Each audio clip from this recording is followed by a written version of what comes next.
So we're going to start the news with something that may give some clarity to a previously mentioned news article, and that is, in an update, a new report, PW Insider notes that while Drew McIntyre probably could have worked the uh, post Christmas live event next week, officials are erring on the side of caution, so that he's 100% beyond 100% ready to go when doctors do medically clear him. Drew suffered a ruptured eardrum, for those who may not be aware. Drew suffered a ruptured eardrum during the War Games match at Survivor Series and has only wrestled once since Survivor Series, that being a live event in Portland, Maine, in a 8-man tag team match. Or, sorry, a 6-man tag team match with the Brawling Brutes against the Bloodline. But ever since then, he was medically disqualified from competing in any and all contests since then.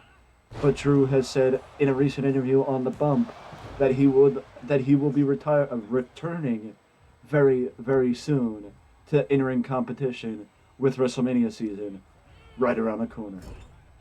Speaking of somebody returning very, very soon, John Cena will be back in action for the first time all year to allow his 22 consecutive years of competing in a WWE match, or 20 years rather, 20 years of competing in a 20 consecutive years of competing in a WWE match to continue as John Cena teams up with Kevin Owens on the final edition of SmackDown against Roman Reigns and Sami Zayn. It is reported that not only are WWE officials expecting Cena to be a part of WrestleMania 39, but that Cena will be able to compete at the event, which is a bit of a surprise considering Cena will be filming a movie, Ricky Stenicki, in Australia in February and March. So he will be out of the country in February and March, which more than likely takes him out of being a part of the Elimination Chamber pay-per-view in Montreal in February.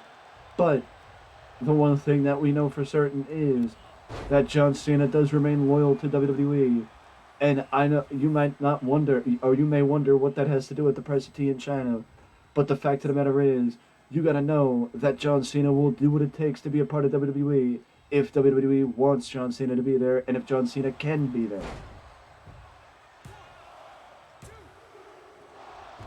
You know, John Cena, it is expected, based on reports from Dave Meltzer and the Wrestling Observer, that Cena will be there at WrestleMania 39. It is unclear who Cena will be competing against, but we may be seeing it. We may be getting an idea of who Cena will be competing against at the Showcase of the Immortals in April at his first WWE match in 2022 on December the 30th. According to a recent report from Dave Meltzer, WWE is reportedly under the impression that Cena is working on a schedule to ensure his presence at WrestleMania 39. And it's pretty clear that The Rock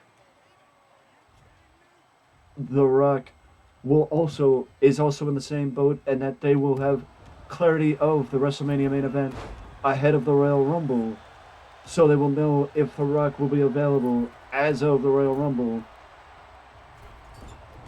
to know what match they could put in place for the for WrestleMania, and if The Rock will be available, because The Rock, if there's anybody busier than John Cena, it is one of the top stars in Hollywood, that being Dwayne Johnson.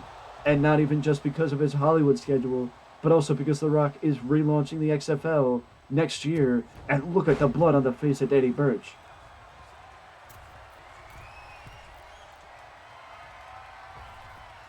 But it is unclear what is to happen with John Cena, but what we do know is it does seem like the leader of the C Nation will be there at WrestleMania 39, and if I had to put money down, I would say it might be more likely, or it may be more likely, that we see John Cena as opposed to The Rock.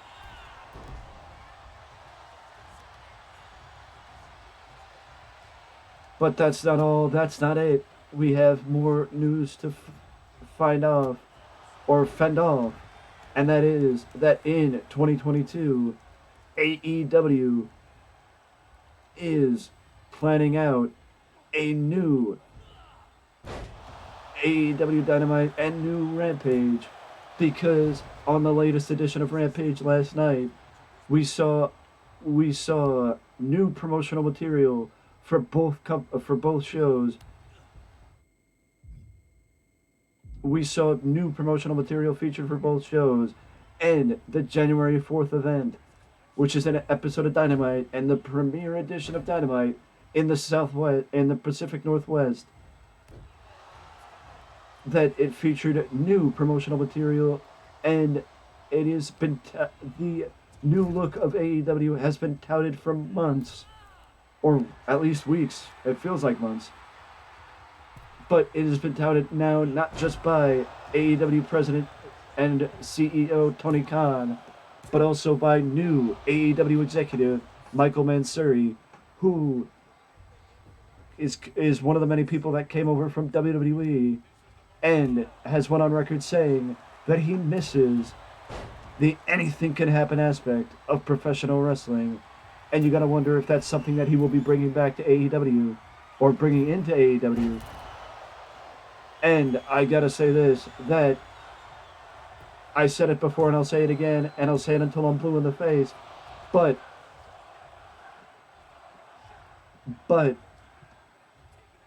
the fact of the matter, or sorry, unpredictability. Well, unpredictability, anything can happen, what's the difference? But I said it before and I'll say it again. Next year, whatever changes they want to make, whatever thing they want to do, they have to set it up to where Rampage has its own identity, that Rampage sticks out from Dynamite, and it does not just feel like a lesser Dynamite. Because the more Rampage feels like that, the less people will want to tune in. Rampage needs its own identity.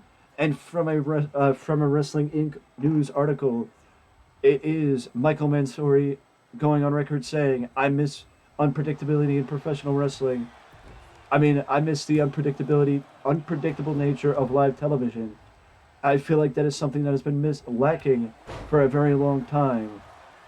So if that is what Michael looks to bring into AEW, then I, for one, am super excited, because AEW has needed a shot in the arm for a little bit of time very recently, and Michael is the one to do it, because Michael was a high-ranking official, second in command to Kevin Dunn, and some people even thought that when Kevin was going to step down, it would be Michael Mansouri that took over Kevin Dunn's position.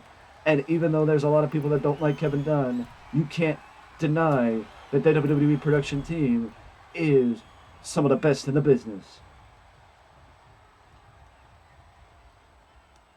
But also, I just gotta point out that it's not just the booking.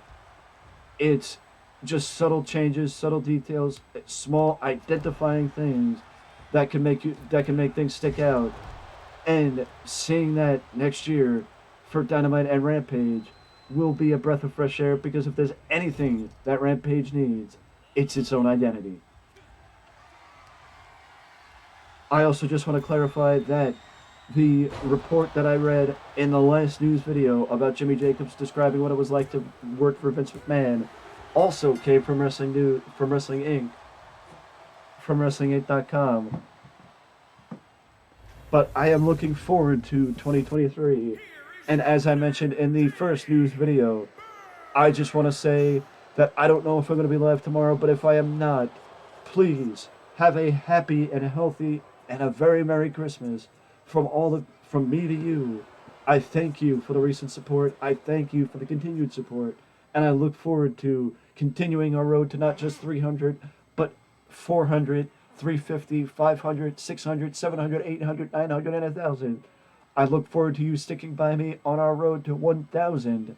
and a full year of content creation for each and every one of you. So with that being said, I will see you in the next video, and have a Merry Christmas.